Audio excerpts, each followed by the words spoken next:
तो हम लोग आ चुके हैं अपने डबल फर्टिलाइजेशन वाले टॉपिक में। तो पिछले वीडियो में हम लोगों ने कहाँ तक देख लिया था, इस पेज तक देख लिया था, आर्टिफिशियल हाइब्रिडाइजेशन, ये वाला टॉपिक डन है। आर्टिफिशियल हाइब्रिडाइजेशन तक तो देख लिया था और अब हम लोग चलेंगे डबल फर्टिलाइजेशन पे। So let's start.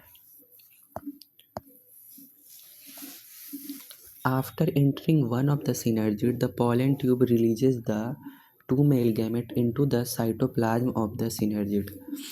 तो पहले अब तक डबल फर्टिलाइजेशन होगा, तो डबल फर्टिलाइजेशन में क्या होगा, ये वाला जो डायग्राम है ये देख लीजिएगा, ये डीजेनरेटिंग एंटीपोडल सेल है। मैंने ट्रिक बताया था AC, यानी एंटीपोडल सेल है तो ये चैलेजल एंड है। NCERT ने डायग्राम उल्टा बनाया और ये डीजेनरेटिंग सिनर्जी है तो ये माइक्रोपाइलर एंड है।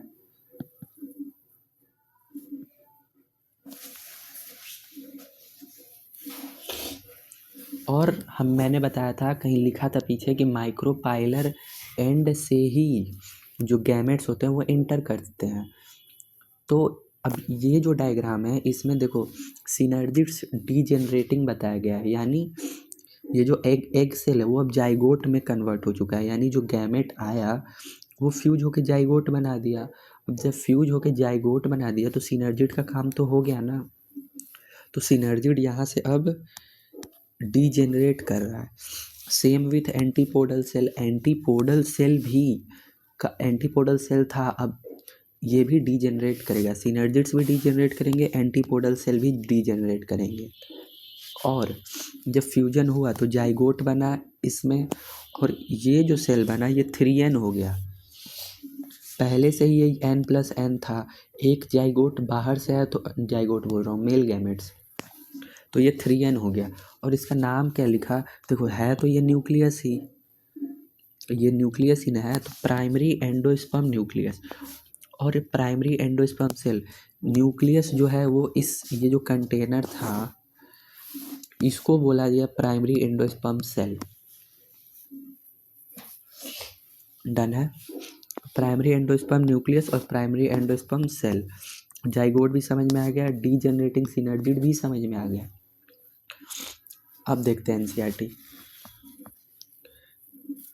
क्या है। मतलब एक सिनर्जिड में निकले के बाद पॉलन ट्यूब रिलीज करता है 2 मेल गैमेट्स, ये तो मैंने देख ही दिया था। ये वाले फोटो में ये जो गया था, कहाँ था भाई, खुद की राइटिंग नहीं समझ में आ रही है। यहाँ पे गया, एक ये मेल गैमेट गया था और एक पोलर न्यूक्लियाई के पास ये जा रहा था, ये एक यहाँ पे एक यहाँ पे, तो एक जाएगा एग सेल के पास, एक जाएगा पोलर न्यूक्लियाई के पास। तो वही लिखा है कि सिनर्जिड के रास्ता तो यही है ना, सिनर्जिड ही लेके जाएगा। तो वही NCERT लिखता है कि साइटोप्लाज्म ऑफ द सिनर्जिड में दोनों मेल गैमेट रिलीज कर दिए जाते, एक इस रास्ते से इधर जाएगा, एक इस रास्ते से इधर, सिनर्जिड से होते हुए ही जाएंगे। One of the male gamete moves toward the egg cell, done है, एक सेल में एक जाएगा, fuses with its nucleus thus completing the syngamy. अब ये देखो, egg cell plus male gamete, egg cell में मेल गैमेट का फ्यूजन होगा तो उसको सिनगैमी बोलेंगे। और पोलर न्यूक्लियाई के साथ एक मेल गैमेट का फ्यूजन होगा तो वो क्या बनेगा, वो उसको ट्रिपल फ्यूजन बोलेंगे। क्यों बोलेंगे, रुको मैं बता रहा हूँ। ये देखो एग सेल N था, मेल गैमेट्स भी N था, तो सिनगैमी में जो जाइगोट बना वो 2N होगा of course. Polar nuclei N+N थे, मेल गैमेट आया तो ये 3N बन गया ना, तो ट्रिपल फ्यूजन, 3 न्यूक्लियस फ्यूज किए हैं यहाँ पे ट्रिपल फ्यूजन में। और चूंकि 2 बार फर्टिलाइजेशन हुआ है, ह्यूमन में तो एक ही बार होता है, हम लोग का स्पर्म और ओवा एक ही बार मिलता है, तो पहला वाला केस हम लोग का है। लेकिन प्लांट में 2 बार फर्टिलाइजेशन हुआ है, इसीलिए इस टॉपिक का नाम डबल फर्टिलाइजेशन है।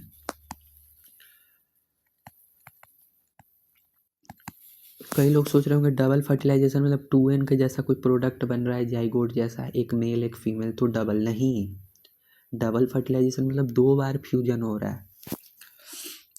तो पहले फ्यूजन को सिनगैमी बोला, fuse with its nucleus thus completing the syngamy. अब इससे क्या होगा, डिप्लॉयड सेल बना जिसको जाइगोट बोलेंगे, ये जाइगोट मैंने यहाँ पे बताया। Other male gamete move toward the two polar nuclear located in the central cell. ये वाला जो एरिया है उसको, ये वाला जो एरिया है उसको सेंट्रल सेल बोला जा रहा है। डन है। और फिर का पेन fuses with them to produce a triploid primary endosperm nucleus. Triploid ये 3n है, मैंने बताया ना अभी। और इसको प्राइमरी एंडोस्पर्म न्यूक्लियस बोला जा रहा है, फिगर में दिया है। As this involve the fusion of 3 haploid nuclear it is termed as triple fusion. इसको ट्रिपल फ्यूजन क्यों बोला जा रहा है, क्योंकि इन्वॉल्व 3 हैप्लॉइड न्यूक्ली।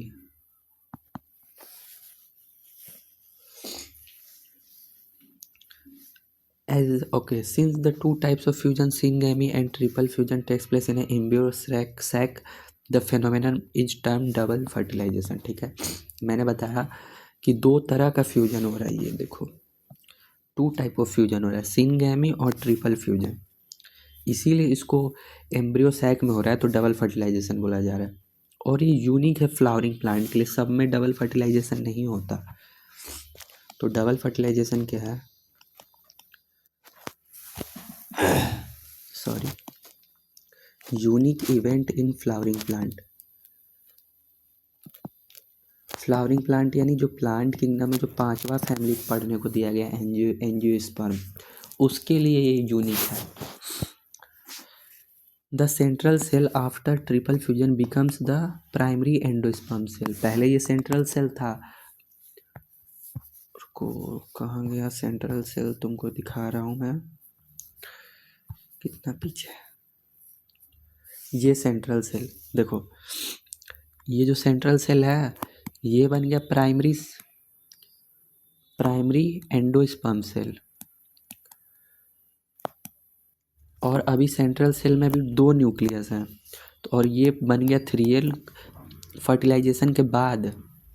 और ये फर्टिलाइजेशन के बाद एंटीपोडल डीजेनरेट कर रहा था, सिनर्जिड्स भी डीजेनरेट कर रहा था। और ये जो पोलर न्यूक्लियाई है ये क्या बन गया, प्राइमरी एंडोस्पर्म न्यूक्लियस। और 3n हो गया। ये एग कहाँ गया, एग कन्वर्ट हो गया जाइगोट में, जो कि है 2n। ये फर्टिलाइजेशन के बाद का मैंने इसी फिगर में आपको ऐड ऑन कर दिया। और यही फिगर तो है यार, यही फिगर एनसीईआरटी ने फिर से बनाया है। तो सिनर्जिड्स वहाँ पे डीजेनरेट कर रहे थे, एग सेल है सेंट्रल सेल, ये भी डीजेनरेट कर रहा था। देखो वही है, इतना पीछे जाके रिलेट करवा रहा हूँ मैं आपको, अब तो आ ही जाना चाहिए। And develop into endosperm while the zygote develop into an embryo. अब आगे का बोल रहा है कि जाइगोट कहाँ था, ये जो जाइगोट है ये आगे चल के क्या बनेगा, एम्ब्रियो में कन्वर्ट हो जाएगा। अब सेंट्रल सेल कहाँ जाएगा, एंडोस्पर्म बन जाएगा सेल, ये आगे चल के एंडोस्पर्म बन जाएगा, क्योंकि सीड भी तो बनेगा आगे जाके, देखना।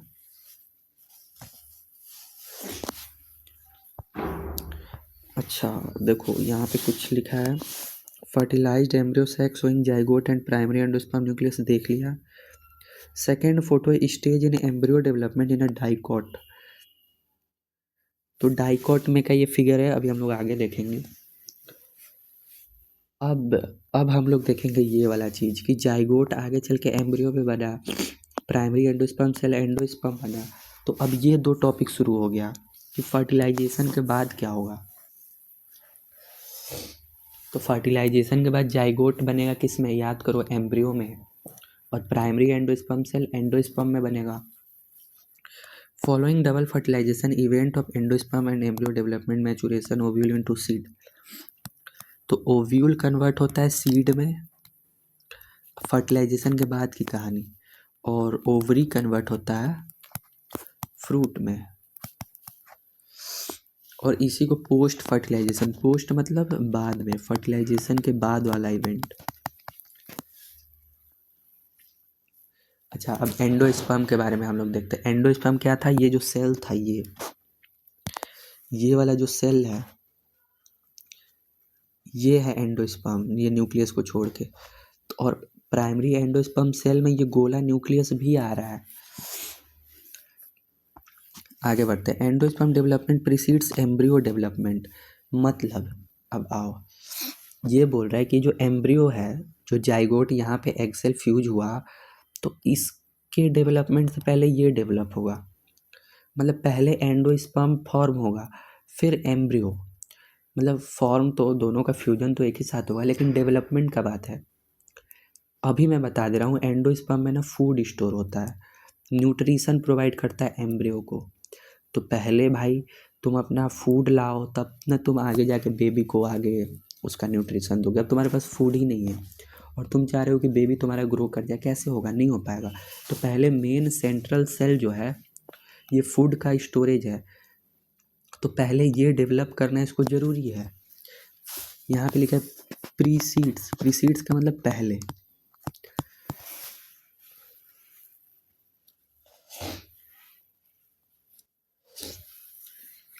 Endosperm development precedes embryo development. Y?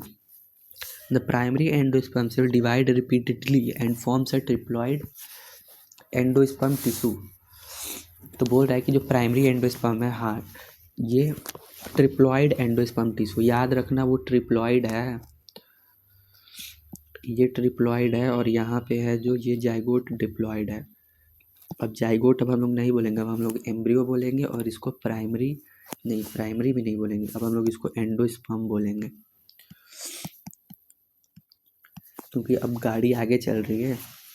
Sales of this tissue are filled with, ये देखो, reserve food material and are used for the nutrition of the developing embryo. Endosperm के बाद जो फूड है वो इसको एम्ब्रियो को प्रोवाइड करेगा,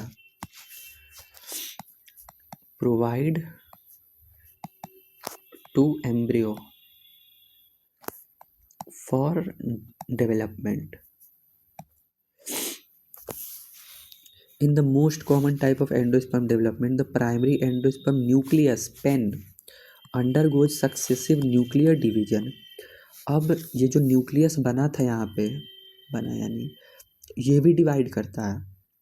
देखो रोल एक ही है कि एम्ब्रियो को खाना देना है, खाना देने के लिए कुछ भी होगा यहाँ पे, मतलब जो कुछ हो सकता है होगा।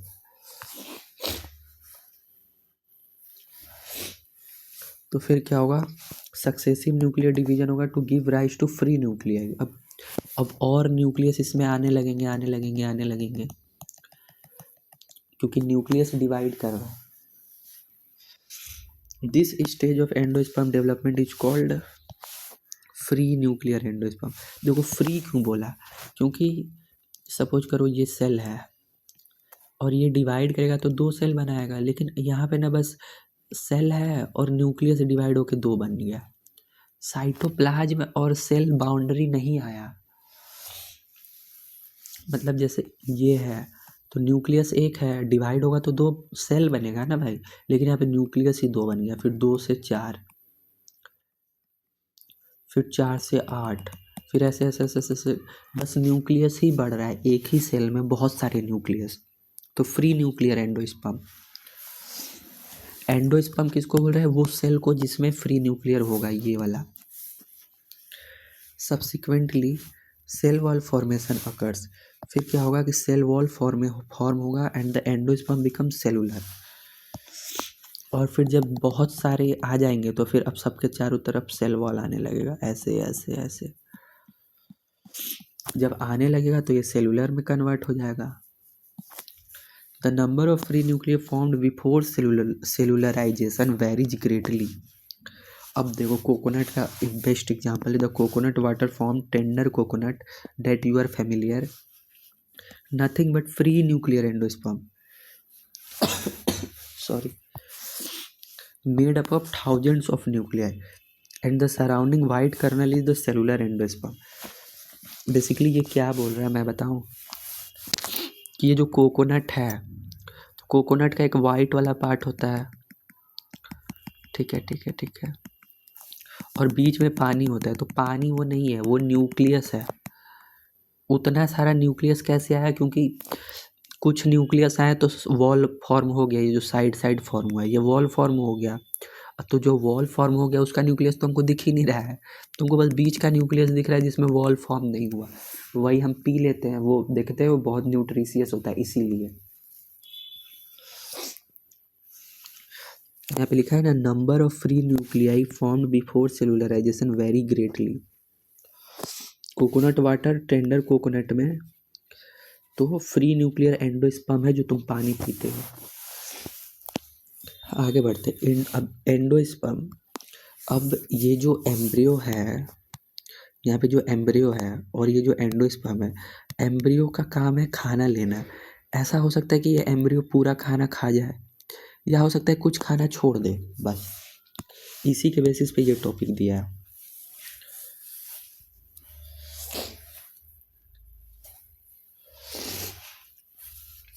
एंडोस्पर्म में आइदर बी कंप्लीटली कंज्यूम्ड। देखो एंडोस्पर्म किसको बोल रहे हैं, बैक ऑफ द माइंड में याद रहना चाहिए कि एंडोस्पर्म आया कहाँ से था। यही ये जो सेल है, ये सेल यही एंडोस्पर्म है, और ये ऊपर ये वाला ये एम्ब्रियो है, इसको खाना चाहिए, और ये एंडोस्पर्म। फिगर दिमाग में रहनी चाहिए, रटना नहीं है। एंडोस्पर्म में आइदर भी कम्प्लीटली कंज्यूम हो सकता है, पूरा ख़त्म हो जाए, बाय द डेवलपिंग एम्ब्रियो। किसमें होता है, पी ग्राउंडनट पी। मैंने इसका ट्रिक बनाया है, ये याद करो, पबजी में यू से तो नहीं मतलब है, पी से पी, और जी से ग्राउंडनट, और बी से बीन, और यू से अब देख लो यार, बिफोर सीड मैचुरेशन और इट में persist in the mature seed, castor और कोकोनट। तो जो पबजी होता है, देखो पबजी कोई खेलता है तो वो पूरा कंप्लीट खेलता है, ऐसा नहीं है ना कोई बीच में मैच छोड़ के चला जाता है, ऐसा तो नहीं करते लोग, बच्चे ही हैं जो ऐसे करते हैं भाई। जब कोई खेलता है मैच, कोई बीच में आके फ़ोन कर देता है, कोई बुला लेता है तो गुस्सा आता है, मतलब क्या कि वो चाहता है कि वो पूरा मैच कंप्लीट करे, ये याद करने की ट्रिक है। तो पबजी में याद रखो कि कंप्लीट, बस कंप्लीट क्या, कंप्लीट एंडोस्पर्म। कंप्लीट एंडोस्पर्म से आपको याद आ जाएगा कि इसमें कंप्लीट एंडोस्पर्म कंज्यूम हो जाता है। और सी याद रखो, या सी स्क्वायर बोल लो, कोकोनट और कैस्टर। कोकोनट और कैस्टर में एंडोस्पर्म बचा रहता है, मतलब एंडोस्पर्म पूरा नहीं हो जाता है ख़त्म, एम्ब्रियो को छोड़ देता है, और बोलता है कि बाद में यूज करेंगे, कब, ड्यूरिंग सीड जर्मिनेशन। अब यहाँ पे कुछ दिया है, फाइंड आउट, ओके देखो पबजी और सीसी याद कर लो, लेकिन एक जगह और दिया था, अगर आपको याद आ रहा हो तो, कहाँ दिया था, एक जगह और एग्जाम्पल दिया था ना कहीं, कैस्टर और मेज का दिया था, पर मोनोसियस नहीं, ये नहीं,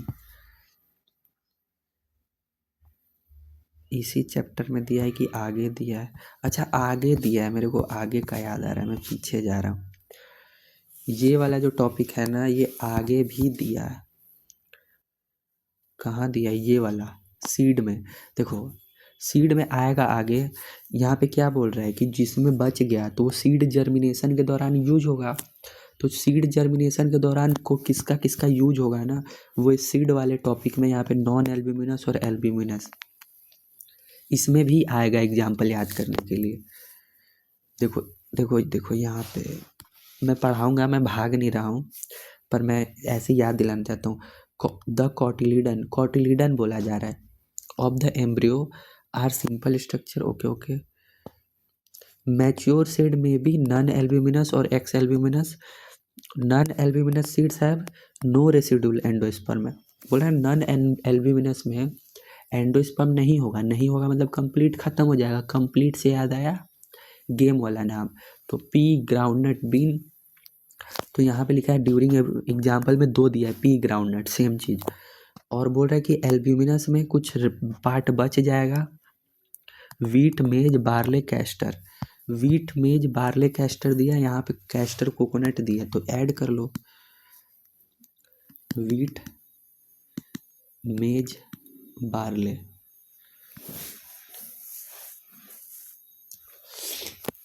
मतलब ये वाला चीज़ थोड़ा सा सीड जर्मिनेशन में इन लोग का खाना यूज होगा, इसीलिए दिए। तो आप याद याद बोल रहा हूँ, कुछ ट्रिक बना लो, मैंने तो बनाया था इसका भी यार। BMW करके, BMW, B for barley, M for मेज, W फॉर वीट, और कार या C स्क्वायर, BMW CC या BMW कार। ऐसे आप याद कर लो यार, मेरा तो कहा मैं हिंट देना, आप ट्रिक बना लो ऐसे। ओके, अब हम आते हैं एम्ब्रियो पे, और ये टॉपिक मैंने पढ़ाया नहीं है अभी, कहाँ गया ये, मैंने कुछ पढ़ाया नहीं है, लेट मी रेज, मैं पढ़ाऊँगा पूरे डिटेल में, वो एक ही बार आपको याद हो जाए इसीलिए मैंने बस।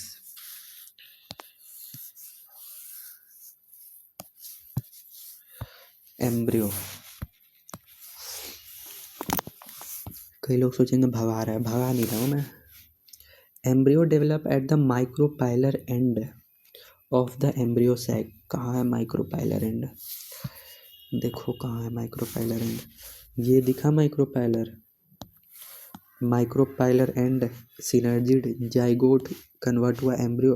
तो एम्ब्रियो कहाँ डेवलप हो रहा है, माइक्रोपाइलर एंड पे,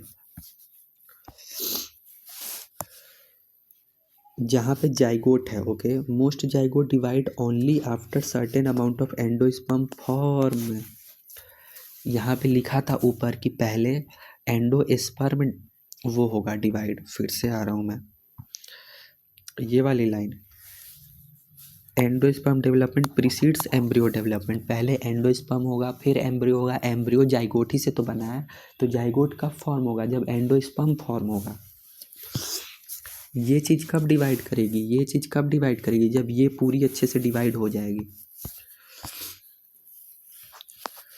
Only after certain amount of endosperm formed, this is an adaptation to provide assured nutrition to the developing embryo. खाना रहेगा तभी एम्ब्रियो को मिल पाएगा। ओके, तो the seeds differ greatly the early stage of embryo development, जिसको embryogeny बोलते हैं, वो सिमिलर होते हैं बोथ मोनोकोट और डाइकोट में। तो शुरुआत में तो डेवलपमेंट सबका सिमिलर होता है। अरे वैसे समझो ना, पहले लड़का हो या मेल हो या फीमेल, दोनों तो सिमिलर ही डेवलपमेंट करते हैं, कुछ जो एडिशनल चीज़ देना होगा वो बाद ही में आएगा, तो ऐसे आप याद रखो। The zygote give rise to pro embryo globular heart shape mature, ये वाला फिगर, ये जाइगोट है, ये वाला जाइगोट, एक सेल है, 2 सेल बना, फिर इतना बना, फिर स्टेज याद रखो, पहले ग्लोबुलर, फिर हार्ट, फिर प्लीम्यूल, सॉरी प्लीम्यूल बोल रहा हूँ, फिर मैच्योर। यहाँ पे देखो क्या है, पहले प्रो बनेगा, फिर ग्लोबुलर हार्ट शेप मैच्योर, तो PGHM, ऐसे याद रखो।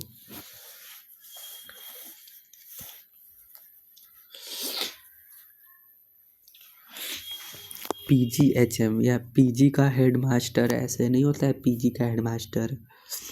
तो P से प्रो एम्ब्रियो, प्रो मतलब अभी वो इमेच्योर है, G से ग्लोबुलर, इसका बस शेप याद रखो।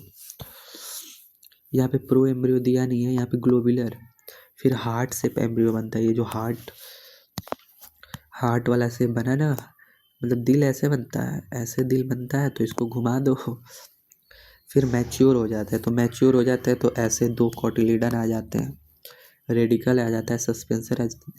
देखो तुमको लगा ये 3N है, लेकिन ये 3N नहीं है, ये 2N है, जाइगोट ही है, ये आगे बढ़ा है।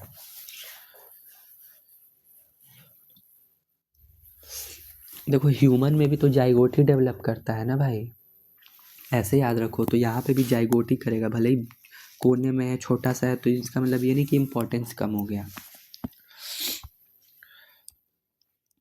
Typical dicot embryo consist of embryonal axis, two cotyledon portion above embryonal axis above the level of cotyledon is epicotyle. Figure से सब ये फिगर का नेम ही है. Hypocotyl, radicle, root tip, root cap. ये देखो, ये रूट कैप है, radicle, R for radicle, R for root, root को जर्मिनेट करेगा. ये जो टिप है, मतलब टिप से ये नीचे गिरा हुआ है, लेकिन मान लो इसको खड़ा समझो, जैसे ऐसे, ऐसे भी तो समझ सकते हैं. तो ये जो बीच का सेंटर पार्ट है, तो इसको इसने कैसे बनाया, ऐसे, जब ऐसे सुला दिया है, ऐसे पकड़ो, तो नीचे हाइपो, ऊपर ईपी, और ऊपर वाला पार्ट सूट को देगा, तो ऊपर सूट को प्लीम्यूल बोला है, नीचे वाले को radicle, root cap. Root cap तो प्रोटेक्ट करेगा, बस नेमिंग है इसमें. एम्ब्रियोनल एक्सिस कौन सा है, ये वाला एक्सिस, ये वाला जो एक्सिस है, जो एक्सिस पे डेवलप करा एम्ब्रियोनल एक्सिस, ये वाली जो एक्सिस है एम्ब्रियोनल एक्सिस है. दो तरह के कोटिलिडन दिख रहे हैं. ये डाइकॉट है क्योंकि इसमें दो कोटिलिडन है, और ये मोनोकॉट है क्योंकि इसमें एक ही कोटिलिडन है. देख रहे हो, सीधा दिख रहा है. ओके, आगे बढ़ते हैं.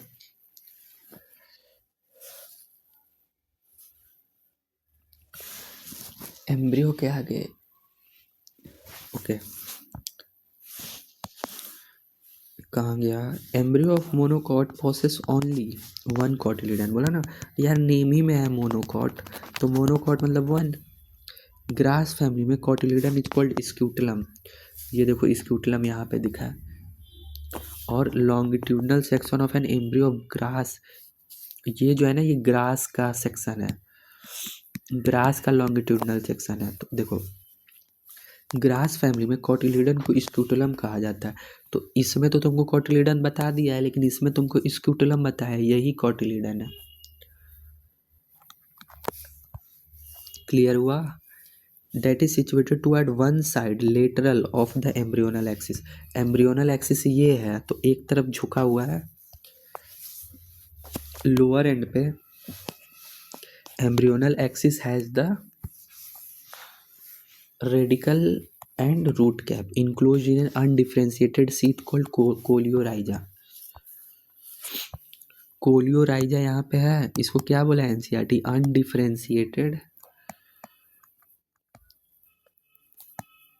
अनडिफरेंशिएटेड शीथ बोला है. और ये जो शीथ है, ये रेडिकल और रूट कैप को प्रोटेक्ट ही तो करेगी.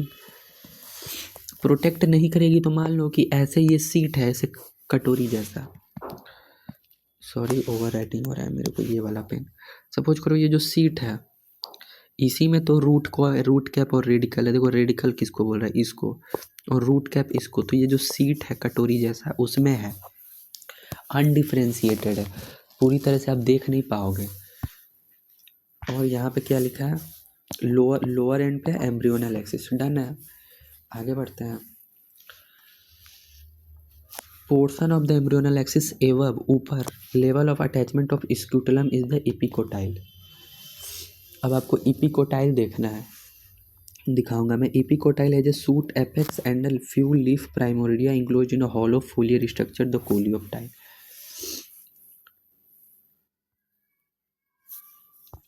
ये देखो, कोलियोप्टाइल है, ये सूट का एपेक्स है, ऐसे सूट का ये ईपी ब्लास्ट नेमिंग आ सकता है भाई. स्क्यूटलम एक तरफ झुका हुआ है, ये कोलियोप्टाइल है.